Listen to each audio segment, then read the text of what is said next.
RCF.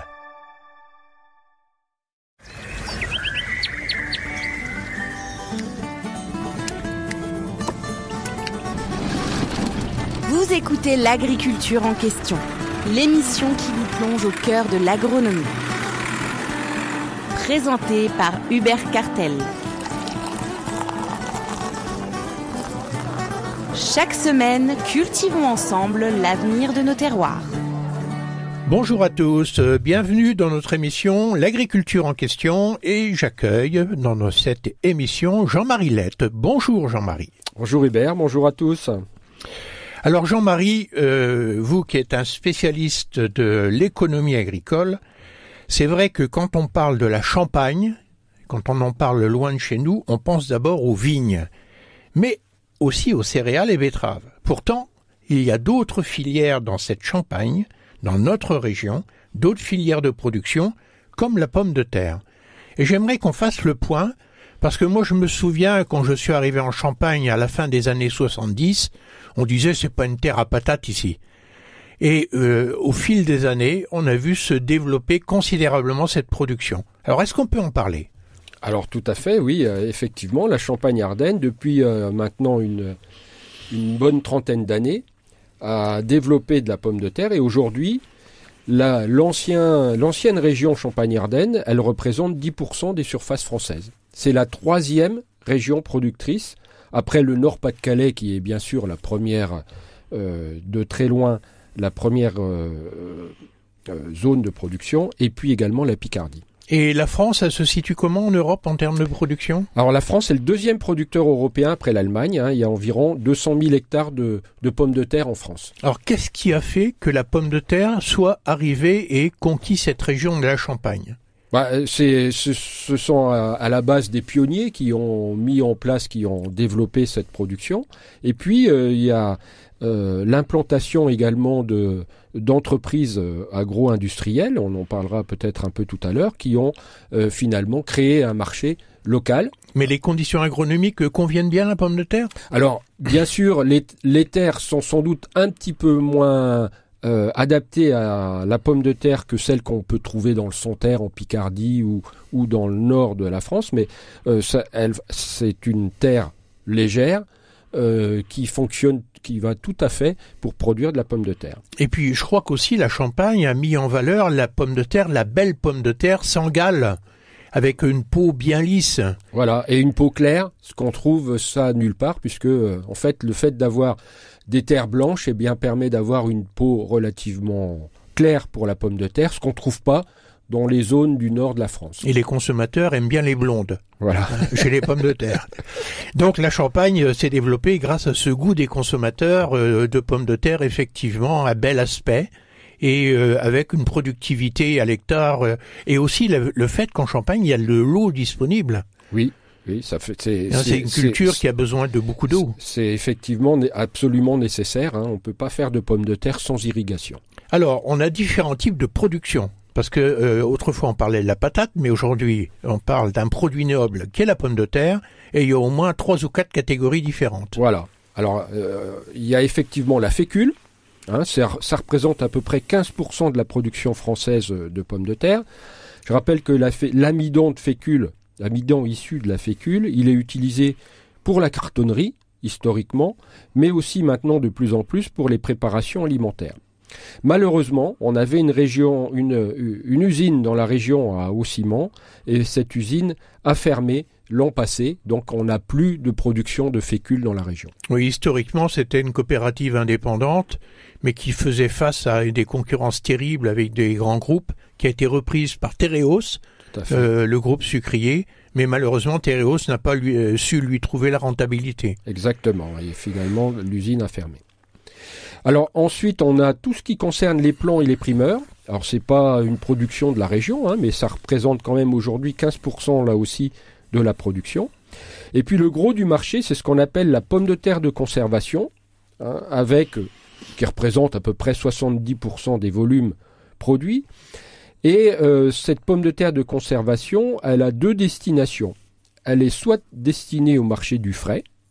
Ça veut dire quoi ? Ça veut dire qu'elle est lavée et elle est vendue essentiellement dans les grandes surfaces. Donc en petit conditionnement, Voilà. à les laver, c'est-à-dire qu'il n'y a pas de terre avec, on rentre chez soi, on les épluche et on fait ce qu'on veut faire, de la purée ou des frites, Tout à fait. ou des pommes de terre sautées. Donc ça, c'est quand même une partie importante de la production. Et l'autre partie, donc, ça part dans les usines. Voilà, c'est le marché de la transformation et ça va dans les usines pour faire de la frite et des chips. Et également du flocon, non? Et puis également un peu la fameuse purée en flocon? Voilà, également du flocon, hein, avec d'ailleurs Vico qui continue à produire, qui investit lui aussi. Donc, en France, de ce fait, en matière d'industrie, comment ça se situe? Alors la France, c'est le premier exportateur mondial de pommes de terre, faut le savoir. Hein, et le principe, c'est qu'on exporte en fait, malheureusement, des produits non transformés. C'est-à-dire qu'en fait, le frais, ce qu'on appelle la production, le marché du frais pour vendre dans les grandes surfaces, eh bien, on l'exporte vers le sud. Et notre région exporte beaucoup vers le sud, notamment l'Espagne et l'Italie. Et puis, les pommes de terre à frites, eh bien, on les exporte vers le nord, vers la Belgique, vers la Hollande, et elles sont transformées dans ces pays-là. Et il y a un point qui est quand même assez bizarre, on va dire, hein, c'est que on exporte nos pommes de terre et on importe des produits transformés. Donc on pourrait avoir des usines. Tout à fait. Parce que transporter des pommes de terre, c'est pas bon pour la planète, pour le bilan carbone. Il faut, ça use les routes, etc. Donc en fait, ce que vous nous dites, Jean-Marie, c'est que si on avait des usines sur place, eh bien, on éviterait ce transport et ça serait sans doute plus rentable pour avoir la production locale qui est consommée localement. Alors, ce que vous êtes en train de dire là, Hubert, effectivement, c'est des choses qui vont arriver là bientôt, puisqu'il y a beaucoup de projets d'implantation de... Enfin, d'abord, il y a d'usines. l'existant. On voit tous quand même, quand on est à Châlons, qu'on regarde dans la direction d'Épernay, on voit de temps en temps des nuages qui montent vers le ciel, qui est de la vapeur d'eau, de cette usine McCain. Voilà. On a effectivement une grosse usine de transformation frites dans la région, c'est l'usine McCain à Matoug, et on a aussi des opérateurs du frais importants avec le groupe Parmentine et le groupe Pomme Alliance qui sont implantés à Fère-Champenoise. Donc on a 3 opérateurs majeurs là au plein cœur de la Champagne. Tout à fait.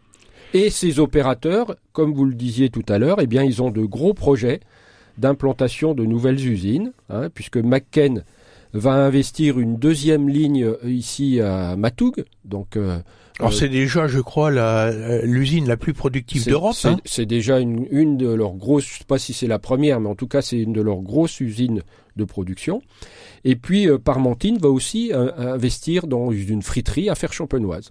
Et c'est à échéance rapide, ça ? Et ça devrait être opérationnel en 2026. Donc en gros, ça veut dire que le marché de la frite est un marché qui tire, qui se développe ? Et effectivement, hein, ça tire et ça se développe, tout simplement parce que notre région nord de la France, on va dire, c'est la dernière région c'est la région la plus au sud où on peut faire des pommes de terre. C'est bien que on produit ici à destination des pays du sud de l'Europe qui, eux, ne peuvent pas faire de pommes de terre. En gros, c'est au nord de la Loire que ça se passe. Exactement. Avec un développement important sur la Beauce, au cours des dizaines dernières années. Voilà, effectivement. Et il y a des projets en Champagne, mais il y en a aussi en Picardie et dans le nord de la France, hein, si bien que lorsqu'on cumule l'ensemble de ces projets, on estime qu'en 2030, on aura 40 000 hectares de pommes de terre supplémentaires. Ah oui, c'est quelque chose. Voilà, on a dit qu'il y avait 200 000 hectares au total, c'est-à-dire on va augmenter les surfaces de 20% en France de pommes de terre à échéance 2030. Alors, ça c'est le quantitatif, c'est la culture, mais je pense que ça ne peut se développer que si c'est rentable. Oui, tout à fait. Alors, est-ce que c'est une culture rentable ? Alors, effectivement, c'est une culture tout à fait rentable lorsqu'on est capable de faire un produit de grande qualité. Parce que la pomme de terre, c'est quand même une culture très exigeante. Hein. Elle est exigeante à plusieurs titres. D'abord sur le plan technique, hein, parce qu'il faut être capable de faire de la qualité. Et ça veut dire qu'il faut être capable de maîtriser, de piloter l'irrigation. C'est pas simple. Il faut être capable de maîtriser les maladies, ce qui veut dire des interventions très fréquentes sur ces parcelles. Il faut maîtriser la récolte, éviter les coûts, parce que on peut pas. La qualité doit effectivement être primordiale. Et puis il faut maîtriser aussi le stockage, qui est souvent du stockage froid, pour pouvoir conserver les pommes de terre. Donc il y a beaucoup d'investissements de ce fait. Et effectivement, c'est une des contraintes également. Énormément d'investissements, à la fois investissement matériel. Le matériel spécifique à la production et à l'irrigation et au stockage, et puis aussi beaucoup d'investissements en temps, puisque la main-d'œuvre nécessitée par la culture est, on va dire, 4 fois celle nécessitée par la culture d'une culture classique comme le blé. Donc ça veut dire que, compte tenu de toute cette mécanisation qu'il faut mettre en œuvre, c'est qu'en gros, à la dimension d'une ferme, quand je me lance dans la pomme de terre, il me faut un minimum, un nombre d'hectares minimum. Oui. Ou il faut que je le fasse avec des voisins pour mutualiser les coûts de mécanisation. Voilà, effectivement, il y a des, il y a des minimums de surface nécessaires, ne serait-ce que pour l'irrigation. C'est en général la surface, la taille, on va dire vraiment mini, c'est une dizaine d'hectares. Mais c'est plutôt 15-20 hectares. Il vaut mieux en avoir 50 que 15 d'ailleurs. Tout à fait. D'accord. Et donc, quels sont les atouts de cette culture, notamment dans la dimension environnementale ? Alors, sur le plan environnemental, on va dire que c'est peut-être là où ça pêche un petit peu, parce que c'est une production qui est pas bien cotée sur le plan environnemental, compte tenu des quantités importantes de produits phytos qui sont nécessaires à sa production et également à sa consommation en eau, puisque je vous l'ai dit tout à l'heure, la pomme de terre doit absolument être irriguée pour faire un produit de qualité. Alors, on en voit de plus en plus avec des systèmes de goutte à goutte qui sont quand même des systèmes plus vertueux que les arroseurs, les grands arroseurs. Oui, de plus en plus, je sais pas, je suis pas sûr. Ah bon, parce que c'est lourd en main d'œuvre. Oui, parce que compliqué à mettre en place. C'est compliqué effectivement, et puis c'est difficile au goutte à goutte d'arroser correctement l'ensemble de la butte. D'accord. Alors, pour quelqu'un qui veut se lancer, un agriculteur qui veut se lancer, vous qui avez fait du conseil auprès des agriculteurs, quels sont les points sur lesquels il faut être attentif? Alors la base de la base, c'est d'avoir une trésorerie saine et solide. Ça, c'est absolument nécessaire parce qu'il faut supporter, on l'a dit tout à l'heure, les investissements, et aussi parce que c'est une culture dont la volatilité du marché est très forte. Donc il faut être capable d'investir beaucoup et peut-être de commencer par une ou deux mauvaises récoltes en matière de prix notamment.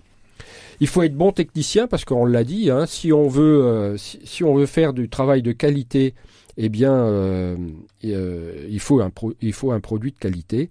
Voilà, ce sont les points essentiels qui sont nécessaires. En tout cas, pour notre région, c'est un atout dans la diversification des cultures qui est nécessaire. Et c'est vrai qu'aujourd'hui, il faut que cette région profite du fait que la frite est en plein développement. À très bientôt sur RCF. Merci Jean-Marie. Au revoir.